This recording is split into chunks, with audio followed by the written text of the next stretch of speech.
மக்களை காப்போம் தமிழகத்தை மீட்போம் என்ற சுற்றுப்பயணத்தில் இன்று பொள்ளாச்சி சென்றுள்ள அதிமுக பொதுச் செயலாளர் எடப்பாடி பழனிசாமி அங்கு நடைபெற்ற கூட்டத்தில் சலசலப்பு ஏற்பட்டது.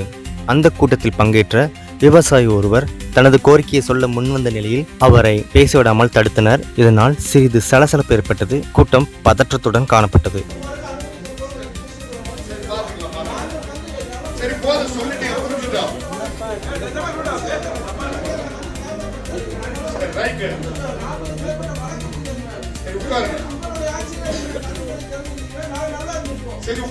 அதாவது உங்க பிரச்சனை மட்டும் பார்க்க கூடாது, புரிஞ்சுக்க. இது தமிழ்நாடு, தனிப்பட்ட முறையில் யாருக்கும் பண்ண முடியாது.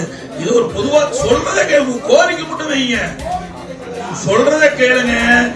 8 கோடி மக்கள் இருக்கிறாங்க, நீ கொஞ்சம் இருங்க. ஏங்க இவ்வளவு பேர் இருக்காங்க, ஒன்னும் புரிஞ்சுக்க வேணும். நீங்க நீ யாரு போவாங்க பாருங்க, அவர் பழைய நீங்களும் சீட்ல பாருங்க. ஒருத்தர் கோரிக்கை வச்சா கமெண்ட்ப்பா ஏங்க, நீங்க ஒரு கோரிக்கை மட்டும் வைங்க.